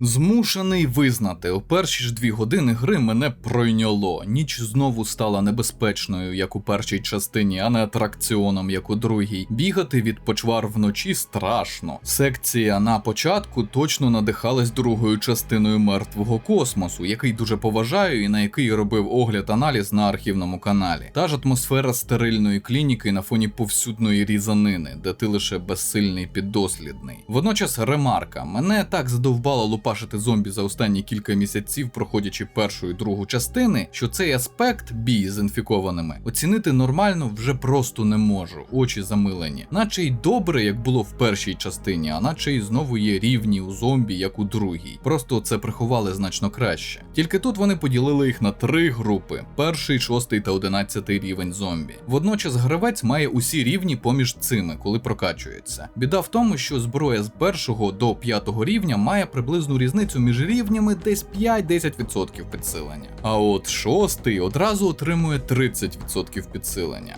Те саме з рівнями з 6 до 10 і різкий ривок на 11. Тому ваша прогресія нерівномірна і відчувається дивно. До того ж, ви потрапляєте в регіони з позначкою 6, ледь-ледь досягаючи потрібного рівня, якщо виконуєте всі завдання, основні і додаткові. Це не впливає на якість додаткового сюжету, тут нема квестів «подай, принеси, вбий 10 кабанів зомбі», але це не чесно для гравця. Омана, що додатковий контент є опціональним. Ні, принаймні в першій половині гри. У високорівневих локаціях із рівнем хоча б на 1 нижче рекомендованого вам буде важко. Від 5 до 10 ударів на звичайного повільного зомбі, особливо після надшвидкого бою в другій частині, це жах. Якщо ви нещодавно проходили двійку або бігали прокачаним крейном в Харані, ви одразу зрозумієте, про що мова. Ще й цей довбаний автолевелінг. Щойно ви проходите певну точку сюжету, по радіо вам повідомляють: антагоніст проводить дивні експерименти над зомбі в долині. Зомбі стали небезпечніше. І бац! Райони поміняли цифру з 1 на 6 чи з 6 на 11. І якщо у вас не максимально прокачані легендарні пушки та інша зброя, десь рівня 13-14, це ваша проблема. Принаймні так думають розробники. Так тобі гра сподобалась чи ні? Так, щось захопився. Те, що я щойно назвав, найбільші проблеми цієї гри, на мою думку, крім багів і про них окремо. Практично все інше надзвичайно круто та якісно. Сюжет, атмосфера, цикл день-ніч, який просрали в другій частині, персонажі. І тут я нарешті можу згадати, не крінжуючи, психологічні теми. Тут починаються спойлери, в основному додаткового контенту, але й основний зачеплю. Тому якщо плануєте грати, переходьте на таймкод. Візьмемо 2 додаткових завдання як приклад. Перше завдання буквально в грі і як мій приклад про деменцію. Якщо не пам'ятаєте, що це за стан, опис на екрані. Відносно нещодавно згадував цей діагноз у відео «Психологічний треш». Починається квест банально. Пропала людина старшого віку з деменцією, і тепер син просить нас знайти батька. Розпитуючи сина, Крейн розуміє, що той якось і не хвилюється, не переживає, не панікує, бо, по-перше, це не перший і навіть не 10-й раз, такі блукання якраз характерні для такого діагнозу в реальності, а по-друге, батя задовбав сина, як своєю хворобою, так і поведінкою до того, як вона з'явилася. І цікаво те, що проходячи квест, ви чудово розумієте і симпатизуєте позиції сина. А тепер подумайте, коли востаннє в якійсь високобюджетній грі ви бачили щось подібне? Бо сам не пригадую, напевно, в ранні 10-ті ще було щось таке, а потім зникло. Зараз же майже всюди є толерантна мантра. Людина з інвалідністю чи діагнозом невинна у своїй поведінці, якою б вона не була, і їй треба вибачати помилки, навіть якщо вони були до захворювання. Що насправді неправильно, можете подивитись відео фейкові діагнози, там розбирав цей тейк. Водночас, фізична та психічна втома опікунів і доглядачів людей з деменцією надзвичайна. Це про тих, хто взагалі погодився доглядати, бо багато хто не хоче і посилає куди подалі, коли їх про це питають. Звісно, йдеться про догляд за близькими родичами. Для розуміння, деменція – це нейродегенеративне захворювання, яке впливає на всі аспекти життя людини. Втрата пам'яті, зміна поведінки, неможливість працювати, агресія чи апатія можуть постійно мінятись, нераціональна поведінка, постійний ризик своїм і не тільки з життям і здоров'ям тощо. Як приклад із реальності, можуть увімкнути газ, не запалюючи, та піти кудись. Бували випадки, коли так вмирали сім'ї. А тепер уявіть, що така людина з деменцією і до цього була не подарунок, а, наприклад, чоловік із складним характером, емоційними проблемами, жагою до влади чи комплексами, які спонукали його творити діч. Отут в цьому завданні якраз так. Чоловік на початку пандемії був рейнджером у парку. По-нашому лісничий, але мріяв бути поліцейським. І коли поліція звернулась до нього за допомогою, він миттєво її надав, бо отримав увагу і відчув смак поліцейської влади, про що мріяв все життя. От тільки ситуація була жахлива. Допомога була в тому, що він вказав на достатньо велику печеру, в яку потім помістили невакцинованих людей та інфікованих. По суті, концентраційний табір, у якому страти виконували самі ізольовані, коли перетворювались на зомбі. Дружина кинула рейнджера через його вчинок, син був малолітній, його залишили з батьком. Ну і син, звісно, його зненавидів і за вчинок, і за те, що пішла матір. Плюс виховання батька було не те, щоб адекватним. Ну і на момент подій гри син став фактично опікуном батька, який через деменцію має постійну потребу повернутися в ту печеру і підірвати її. Бо це клята печера винна в тому, що його життя стало таким, а всі його кинули чи ненавидять. Принаймні він так думає. Надзвичайно крутий квест, як геймплейно, так і сюжетно. Особливо закінчення і реакція сина на звістку про смерть батька і його покаяння. Бо зазвичай у таких сюжетах син наче повинен вибачити батька, відпустити образу і бла-бла-бла. Але тут його основна реакція – полегшення. Полегшення, бо нарешті соціальний і медичний тягар спав з його плечей. Він не пробачить його, бо батько отруював своїм існуванням його життя, але він вдячний, що нарешті це закінчилось. І якщо ви думаєте, що така реакція рідкісна в реальному світі, то здивую вас. Доглядати за людиною з хронічним психічним розладом – це окрема понаднормова робота 24/7. Без відпустки, без спокою і гроші, які виділяє держава на догляд за такими людьми – це мізер. Зазвичай менше $100 на місяць, не рахуючи пенсії хворого, яка десь така ж сама, яку ще вибий у чиновників. Людина, яка доглядає хворого на постійній основі, часто не може повноцінно створювати свою сім'ю, не може працювати на високооплачуваній роботі тощо. Тому в якийсь момент опікун відчуває себе сізіфом, який котить на гору каменюку, і це довічно, наче покарання. Але несправедливе, бо він чи вона нічого поганого не робили. Звісно, звинувачувати людину із деменцією у її ж стані неможливо, та й в цьому немає ніякого сенсу. Але злість поступово може і деколи стає щоденною емоцією доглядача чи родича. І в таких випадках, коли життєвий шлях людини з деменцією обривається, опікун може нарешті видихнути. І таких людей я зустрічав не раз. Декому з них соромно за такі думки, деякі навпаки настільки змучились, що не приховують радість. Але, звісно, не всі. Тут ще багато залежить від того, якою була людина до деменції і хто саме її доглядає. Але самі розумієте, що буває по-різному, а ми не роботи і не янголи, а все-таки люди з емоціями. Назріло питання. Мене доглядати будеш, коли я того? Не мороч голову, старий. Друге додаткове завдання про внутрішній стан і діагноз Крейна. І вже чую невдоволення. Знову ящірка про ПТСР буде розказувати, а в грі це навіть не підтверджено. Це спекуляція. Навіть згадав прикольний комент під розбором Kingdom Come Deliverance 2, що стан Генрі то йому Бог послав, а ПТСР у середньовіччі не було. Тому я неук. Ага, а гравітації не існувало, поки Ісаак Ньютон не народився, тому колись всі люди літали як птахи, а потім цей Ньютон щось придумав і всіх заземлив. От гад, ще ім'я давньоєврейського походження. Зумери про палестинці зараз його закенселять разом із законом всесвітнього тяжіння. От тоді і заживемо, політаємо.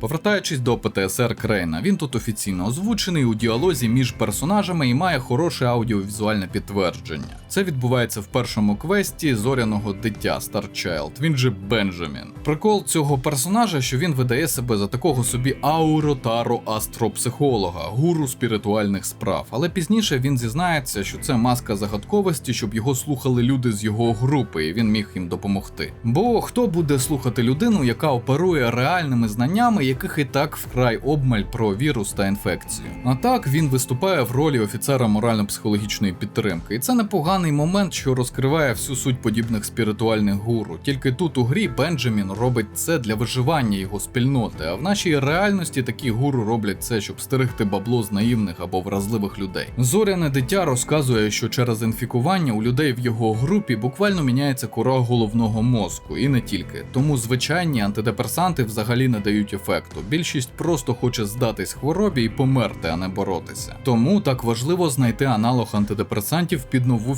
фізіологію напівлюдей. Для цього він направить нас добути кору дерева, що мутувало від інфекції, і дістати жовчний міхур людини, яка нещодавно стала зомбі. Створивши витяжку із інгредієнтів, він дає випити її Кайлу. Його піт та інші виділення під час тріпу повинні допомогти зрозуміти, як зробити нові антидепресанти. Бо Кайл фактично поки що вища точка еволюції інфікованого зомбі-вірусом, у якого імунітет зменшив прояви хвороби. Після прийняття 50 грам міцного напою, Кайл засинає та опиняється сам на сам із своєю підсвідомістю і всім, що він пережив, починаючи з першої частини. Його погані думки, флешбеки, внутрішній голос, який звинувачує його у всьому. Що він став причиною смерті своїх друзів, побратимів і посестер. Що він був тим, хто приніс інфекцію на велику землю, і тому людство практично вимерло. Що через нього тепер загинуть усі інші. Що він жалюгідний, слабкий боягуз тощо. Усе, що він приглушував в собі, тепер виринуло на поверхню, щоб взяти реванш. Видіння просто змушують Кайла дослухатися і прийняти те, від чого він тікав чи відмахувався до цього моменту. Вирвавшись із жахіття в реальність, Кайл питає Бенджаміна, чи достатньо цього було, щоб, так би мовити, переварити ПТСР і погані думки. Бенджамін каже: звісно ні, ти що? І тут рветься ще одне кліше, на яке я постійно наштовхуюсь у медіа. Думка, що від психологічної травми, КПТСР чи ПТСР тривожних розладів можна якось легко позбутись за один раз. Ні, це системна робота клієнта, психотерапевта, часто ще й фармакологічного препарату всередині організму людини, який ще підібрати треба індивідуально. Це місяці, іноді роки. Не забуваймо про багато різних соціальних факторів. Наприклад, якщо навіть людина хоче і робить все правильно, щоб покращити свій стан, але продовжує працювати чи служити на дуже стресовій роботі, наприклад, екстремальній професії або робота в поганому колективі, то не факт, що їй вдасться. Ну або для цього треба буде ще більше зусиль, бо це плюс один негативний фактор, що впливає на психіку. Тому Бенджамін каже Кайлу дуже просту, але фундаментальну річ. Поки ти воюєш і мстишся, ці думки і стани будуть приглушені. Але періодично проявлятимуться через різні симптоми. У нормальному світі ти міг би спинитись і лікуватись, проходити реабілітацію, але ситуація вже давно зовсім інша. Тому візьми цей гнів, цю агресію, жах, який у тебе в голові, і спрямуй його на знищення поганців, бо іншого виходу зараз все одно немає. Ну або альтернатива, просто лягти і померти. Це теж доволі важлива думка. Не у всіх і не завжди є можливість працювати зі своїм психологічним станом. Для когось проблемою є гроші, для когось час чи робота, служба тощо. Тому в будь-якій ситуації казати, якщо ти не підеш негайно до психолога-психіатра, то тобі кабзда, не зовсім правильно чи доречно. Інколи такого варіанту просто немає, і це нормально. Ти йдеш на силі волі, контролюючи, стримуючи симптоми тим, чим можеш і як можеш. Чи ви думаєте, в мене завжди була можливість пропрацювати свої проблеми ще з початку війни та служби у 2014 році? Звісно, ні. Просто пізніше необхідно більше зусиль і допомоги для лікування та реабілітації. Я не просто радію, що все це про психологію і психіатрію було висвітлено в грі. Уже багато відеоігрових сценаристів робили це за останні років 15. Хтось краще, хтось гірше. Мене зараз цікавлять саме меседжі, суть того, що було сказано і показано. Все-таки хочеться, щоб кількість переростала в якість. Бо є Borderlands 4, на який нещодавно робив огляд, де сценаристи досі не можуть в адекватний гумор на психологічні теми, використовують жарти з 90-х і нульових, а є начебто трешовий горор про зомбі Dying Light, в якому сценаристи якісно і глибоко відображають нашу з вами реальність завдяки фантастичній ситуації зомбі-постапокаліпсису. постапокаліпсиса. І смішних жартів тут, до речі, більше, ніж в четвертій борді. І так із всіма додатковими завданнями цієї гри. Вони феноменальні, більшість із них важко відрізнити від основних завдань, якщо порівнювати якість сценарію. Лейтмотивом більшості з них є втрата, життя і здоров'я, близьких і рідних, можливостей того, що було до апокаліпсиса. І для українців, людей, які поділили життя на до і після війни, це буде дуже близько і зрозуміло. Я б навіть сказав так, більшість із вас не зрозуміло б цю гру та її посил насправді, якби вона вийшла до повномасштабного вторгнення. Хоча, може б, і гра не була такою, не була написана так, як вона є зараз. Водночас треба визнати і те, що точно помітять ті, хто грав у обидві попередні частини. Звір не самостійна гра аж ні разу. Половина завдань, усі активності та велика така частина діалогів надихалася здебільшого першою частиною, але й на другу заглядалась. Просто приклади. Сім'я інженера в каналізації старого міста, пряме посилання на сім'ю з вежі, яка втікала каналізацією Харана. Олівія – хороша копія Джейд, обидві з проблемними родичами. Божевільний Джеф і його експерименти з газом і трубами має аналог. Це Том і його музичні експерименти з відлякуванням інфікованих. Tom? Oh, bollocks! Something just clicked! Clicked? Tom? Wait. I have to find the right frequency. Hold them off.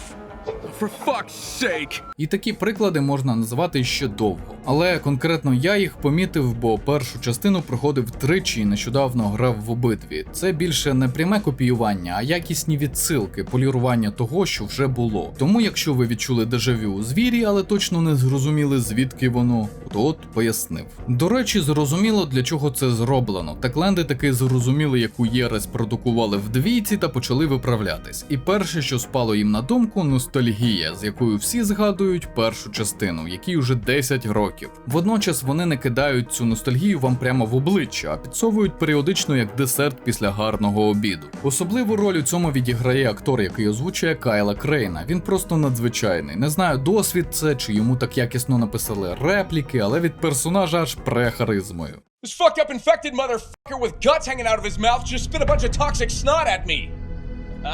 Hey, I'm Roger Craig Smith, voice of Kyle Crane. При тому, що він вічно сконфужений, не розуміє багато змін, що відбулися у світі, поки його тримали в ізоляції. Взагалі він усе ще той самий прямолінійний воїн, який був у Харані. Once you're bitten, that's it. No, that's not true. With proper treatment, he... What treatment? From where? We're alone out here. Але на кожному кроці його подорожі він відчувається щирою людиною. Залежно від обставин він злиться і лякається, бикує і проявляє емпатію, довіряє та мститься і не забуває матюкатися щиро, наскільки це можливо. Особливо це чутно, коли його направляють на надскладні і небезпечні місії. Well, what do you need? We need a sample of volatile plasma. Preferably from its larva. Okay, that's crazy. But, well, if that's what you need, fine. I'll get that sample for you. 3. What? What? Або наприкінці гри, коли він зустрічає... Хоча не буду вам спойлерити цей момент, бо він ахуєнний. Його треба відчути. Resident Evil здорової людини.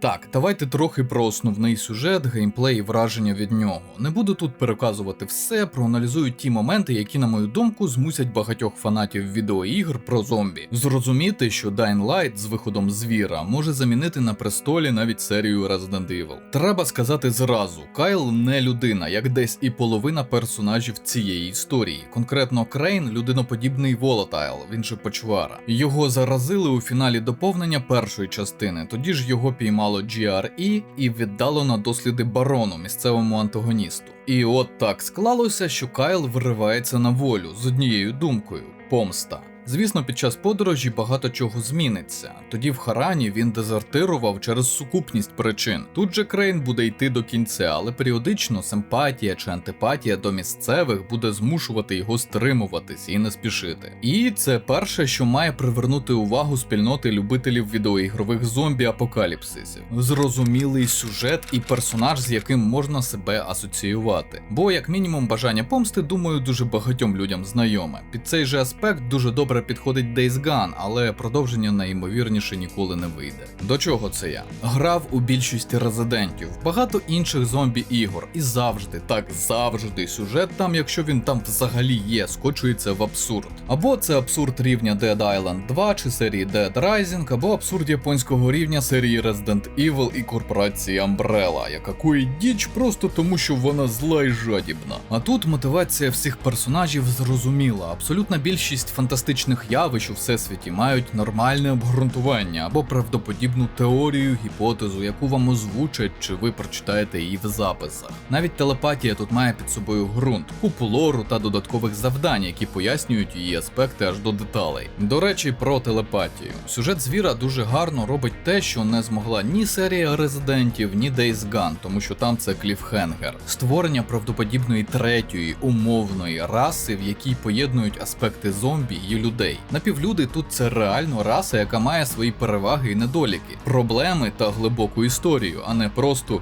«вірус нас змінив, прийми це як є». Ні, до цього моменту проходить багато років, відсіюються слабкі, особи не адаптуються і еволюціонують, навіть з'являється можливість зачаття дитини у двох таких напівлюдей. Для цієї інформації виділили окремий додатковий квест. І цю інформацію гравець отримував поступово, такими порціями, щоб зрозуміти її, і щоб у гравця з'явилися питання, на які якраз буде відповідь через годину-дві гри з новою порцією інформації, і так по колу. Знаю, фанати резидентів на мене можливо зараз образяться, але скажіть чесно, багато з вас можуть розказати та обґрунтувати історію і хронологію всесвіту резидентів без допомоги гугла і відосів із аналізом цього всесвіту на ютубі. Бо я грав із першої частини на PlayStation 1, майже у всі частини до 6-ї включно. І я досі навіть половини не розумію з того, що там відбувається, і в мене навіть бажання немає коперсатись у сюжеті та лорі. Японці там реально перемудрили. А якщо брати перший Dying Light і звіра, все максимально чітко і зрозуміло. Для другої частини доведеться покоперсатись на ютубі і вікі, але тільки якщо вам цікава глибока історія GRE меншою мірою, і Віладора як міста більшою мірою. Але вже казав чому, а саме, бо сценаристи тоді жорстко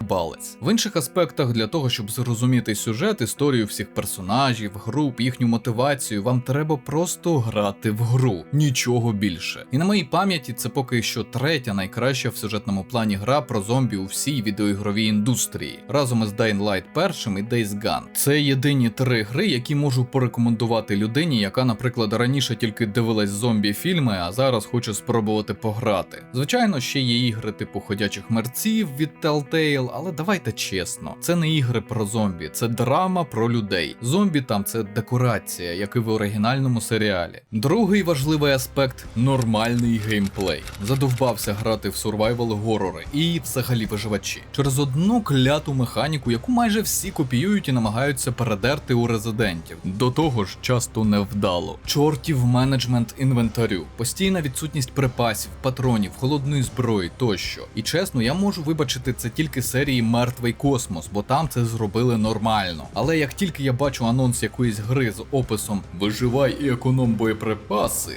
мені хочеться послати на розробників. Я людина, яка пережила дитинство в голодні 90-ті і працював ще будучи малолітнім. Розробникам така економія та виживання і не снились. І мені вистачило цього ще тоді, ну і вкупі ігор 90-х нульових. Як і багато інших геймерів, я цифровий хом'як, який хоче, щоб у нього в запасі було пару цинків патронів і ящик гранат. Просто про всяк випадок, а не рахувати кожний патрон. Одного разу бачив в воєнторгі бідно, але охайно одягненого пенсіонера, який купляв пів патрона.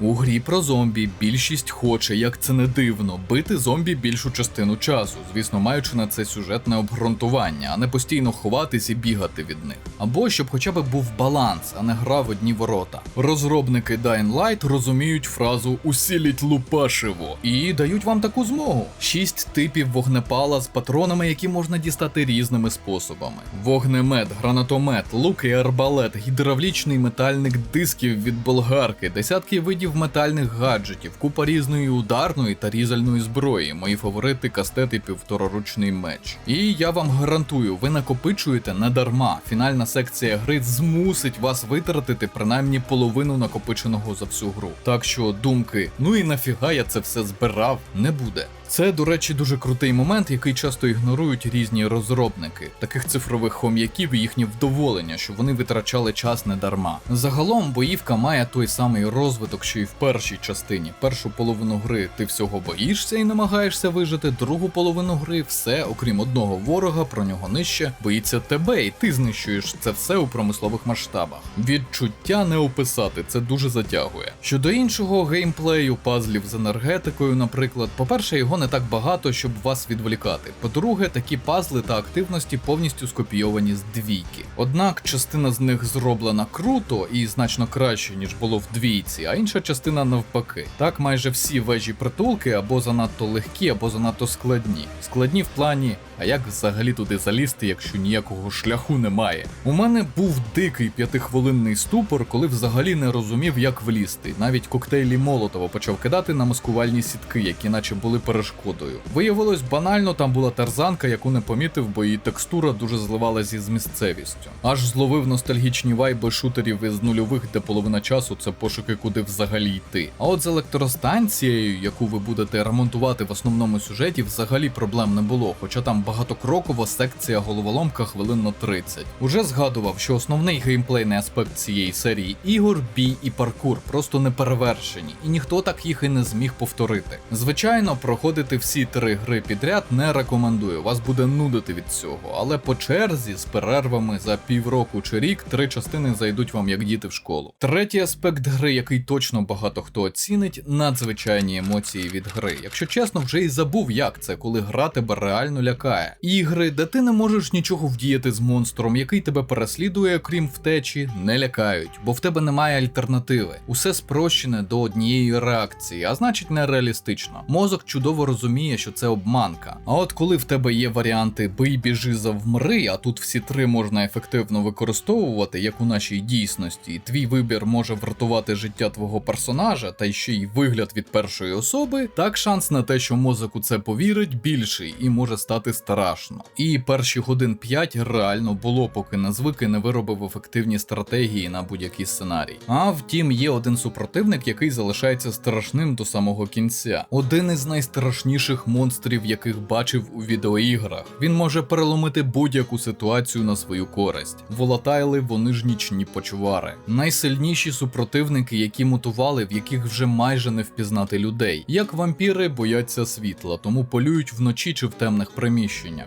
Не згадував їх до цього спеціально, щоб порівняти, бо незважаючи на ідентичну зовнішність і спільний лор, волатайли з першої частини і з другої – це 2 різних волатайла. У першій це практично завжди смертельний ворог, небезпечний навіть в одному екземплярі, навіть коли ти прокачаний, а вони ще й полюють з граєю. У другій частині, що тут сказати, ви бачите футажі, де Ейденом вбиваю їх десятками. Одного разу, чисто для розваги, бігав усю ніч, це приблизно 15-20 хвилин реального часу, і нищив їх у другій частині. Волатайли в місті Віладор – це груша для биття. От це тому, що гарацькі слабкі. Сила вона завжди в селі була. Свіже повітря, продукти, молочко.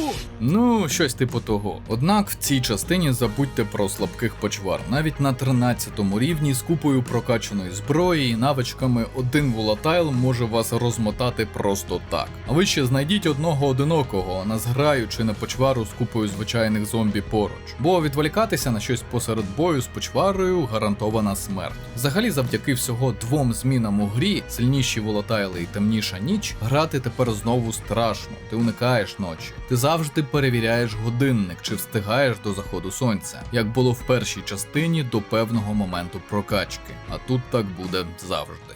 Про все потроху. Гра коротка. Починаючи її, думав, що швидко пробіжу основний сюжет, бо віри в Techland було відверто мало, і зроблю висновки про те, як загнулась колись крута серія. Але гра виявилась чудовою, напевно, навіть кращою в серії, якби не була довжиною в 25 годин. Це весь основний, весь додатковий сюжет і велика частина активностей, зони безпеки та електропідстанції. Мало. Цієї гри повинно було бути більше. Однак, навіть так вона кладе на лопатки другу і може конкурувати на рівні з першою. Що порадувало, тут нарешті немає відвертої лівої адженди. Ні, не подумайте, тут є репрезентація майже всіх. Білі, азійці, білоруці, чорні, мулати, але вони нормально виглядають і адекватні. Наприклад, місце подій – це невеликий регіон в Альпах, тобто Західна Європа, а більшість саме чорношкірих людей там – це французи з колишніх колоній. Тому вони в грі мають характерний французький акцент, що є деталлю, яка допомагає атмосфері та зануренню гравця у цей всесвіт. Folks here always need things. Meds, books, batteries. Ron and Anna have a knack for finding stuff. Якби це робили Techland зразка 2022 року, там би були темношкірі люди з акцентом з якоїсь Каліфорнії, бо репрезентація. Ну і відповідно звучало б це жахливо. Щодо комунізму, його тут також не просувають, навіть незважаючи на те, що якраз тут би це було значно доречніше, бо тут є невелике поселення телепатів, які теоретично можуть заглядати одне одному в голову і побудувати комуну з рівністю тут було б простіше. Не подумайте, що я просто логічно розглядаю, як саме розробники знову могли вступити в лайно і це виправдовувати. Однак у поселенні телепатів жорсткий авторитарний матріархат. Жартую, просто лідер жінка і не тому, що вовк, а тому, що одна з найстарших інфікованих, яка вижила в лабораторіях барона і доглядала молодших. Сюжетні повороти, окрім останнього, взагалі не дивували, але не тому, що погано зроблені, а тому, що дуже надихалися першою частиною, а її знаю вздовж і впоперек. Для нового гравця більшість сценарних ходів, напевно, буде неочевидно. О, про смішне і поки актуальне. Може вже пофіксили на час виходу відео. Баги. Стикався десь із десятком і можу поділити їх на 4 категорії. Перші. Дуже дратівні. Зустрічав 3 рази. Застерігання у стінах під час паркуру. Виправляється виходом в меню і продовженням гри. Другі. Смішні і прикольні. Зависання предметів і тіл у повітрі. Абсолютно не заважають, зникають, якщо вдарити. Третє. Дощ у приміщеннях. Зустрічав 2 рази. Оця фігня жахлива. Заважає грати просто капець. Нічого не видно, у секціях скрадання ще й звук дратує. Інколи злива така сильна, наче дощ, що в приміщенні і на вулиці об'єдналися, а коли виходиш назовні, повна каша, а не картинка. Я так на машині впав у річку, бо видно було рівно на 2 метри вперед. Проблема була в тому, що з машиною втонув квестовий предмет. Рейдж квітнув і не грав тоді більше. Розробники обіцяли пофіксити в наступному патчі. Четверте. Ніч стає днем. Буквально зловив цей баг і зафіксував, бо впевнений, його знищать першим. Бо він руїнить всю концепцію гри та атмосферу. Помітив його, коли монтував картою і за мною погнався бігун. Ну я так подумав. І бачу, він наче якийсь великий. Ага, це напевно новий інфікований. Окей, розробники додали ще більше типів ворогів. Аж тут ця гора м'язів стрибає на мене і бачу, що це волатайл. Вдень, буквально коли сонце в зеніті. Коротше, вбили мене. Другий раз уже був готовий і засняв, як вони на підкрадулях за мною колоною йдуть. Насолоджуйтесь. У цілому більше додати і нічого, ну принаймні без серйозних спойлерів. Дід, тобі є що додати? Шаша, я тут знайшов, як молодь каже. Гра Сасна, Крейн Сігма, звір Альтушка. Ти взагалі знаєш значення цих слів? Коротше, редакторка, врубай наступний розділ. Висновки. Знаєте, епічний камбек, тобто повернення до слави з дна, останнім часом здається казкою для студії у відеоігровій індустрії. Бо якщо розробники вже падають на дно, то роблять це з якоюсь незбагненною впертістю. Ubisoft і BioWare буквально нещодавно це довели. Уже почав думати, що можливо епоха реваншів минула. Як тут ні звідки спочатку DICE намагаються розробити ту саму батлу, надихаючись найкращими частинами 3-ю і 4-ю. Тепер Techland видає таке продовження, що просто змушує повірити в хороше майбутнє серії. Не каркай! Батя, я стараюсь.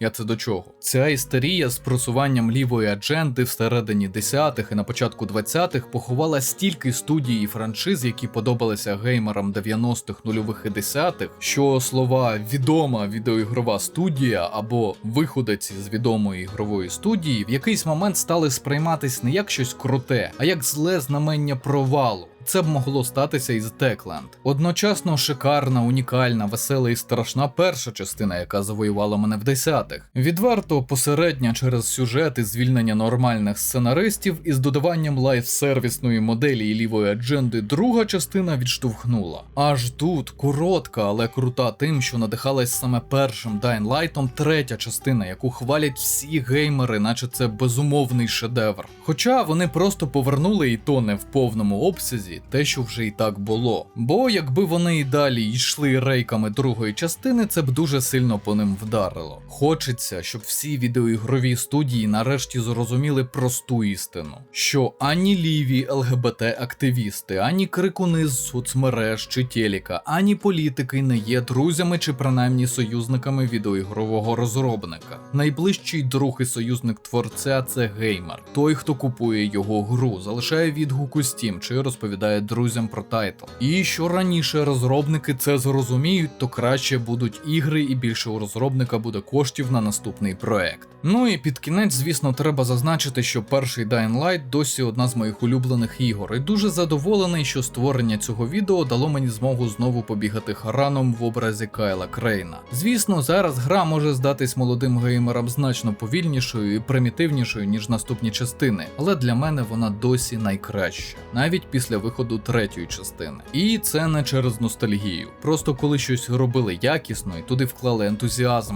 і оригінальну ідею, при тому був ризик, що не все вийде, це спонукало розробників творити на межі їхніх можливостей. Краще, ніж коли вони вже заплили жирком інвестицій та успіху. Clair Obscur не дасть збрехати. Звичайно, це стосується не всіх, однак у цьому випадку це правда. Також зрозуміло, що комусь не сподобається моя думка про другу частину, а саме кепський сюжет. Комусь, наприклад, зайшов сюжет і його структура Assassin's Creed Shadows. Тому так, смаки різні. Однак у випадку серії Dying Light усе доволі просто. Подивіться оцінки обох ігор у Steam. У першої 95% позитивних відгуків, у другої 79%. І на що найчастіше нарікають гравці, особливо ті, хто спробував обидві гри. Претензії збігаються майже повністю, навіть по плюсам все схоже. Геймплей є тим, що витягує гру нагору з сюжетного болота. Тому ті, кому не сподобається моя думка, ви сперечаєтесь не тільки зі мною, а з абсолютною більшістю фанбази франшизи, яка і тримає на плаву студію Techland. І розробники це нарешті розуміють, тому третя частина і намагається виправити те, в чому друга відставала. І успішно. Тепер треба, щоб цей тренд поширився на інших. А на цьому будемо завершувати. Нагадую, у нас є Discord-сервер для платних підписників від $1, де періодично граємо в кооперативні ігри, спілкуємось на різні теми, від психології до IT. Доєднуйтеся. Канал вашої нібірянської ящерки можна підтримати за посиланнями в описі. На вибір 2 варіанти на ваш смак – Patreon і Buy Me a Coffee. Потім розрахуюсь з вами класичними матеріалами про кризову і військову психологію з оглядами та розборами відеоігор. Звичайно, українською. Нагадую, що всі патрони можуть поставити питання у коментарях під відео на платформах підтримки та в особистих повідомленнях. Ці питання обов'язково побачу і відповім у межах своєї компетенції. А ці поважні пані та пани вже підтримали канал. Шана та дяка. Особлива подяка. Янголи-охоронці, Володимир Іващенко, Грінго, генерали, Тайрат CISO, Олександр Філоненко, Дмитро, Сергій Білов, Комбриги, Акмаль Бафоєв, Микола Швед, Олександр Спрат, VCR, Борис Ромбульт, Саша Слюсаренко, полковники, Форфан, Олександр, Антон Доценко, Артур Вульф БА, Broken Paladin, Дарт Некет, Дмитро Шевченко, Дранкет, Ексвайлер, Гігілес, Айві, Локсерро, НГ Арістарх, Найхт Крек, Тод Говарденко, Олександр Гончарук, Паразітікс, Пріма, Ukrainian Smuggler, Вася 96, Вед Тейт, Ксеноморф Принцес, Артем Тімченко, Богдан Старовойт, Дмитро Куліш, Дмитро Іванов, Кліщ, Іван Чижишин, Ігор Тоцький, Олег, Юрій Ф, Граніт, Консорт Кадара, волонтери, Олексій Антоненко, Андрій Орел, Барра, Богдан Цюпрюк, Капустін, Клерк, Девіл Дарксайдер, Флешкілер, Фукват, Хантеріан, Юліан Котунов, Коломієць, Логанс, Мед Кузя, Менсон, Містер Кроу, Олексій Южків, Рікі, Роман Литвиненко, Рокс Ейха, Сергій Нікітін, Сергій Хакон, Скавен, Владислав Афонін, Юрій Демон 4, Андрій Ворон, Артем Гринько, Желеха, Лев Кропивницький, Олексій Цабій, Тимур Кім, Ярослав, Іванна Баглай. Підтримуйте україномовний YouTube. Вірте в ЗСУ. Все буде Україна.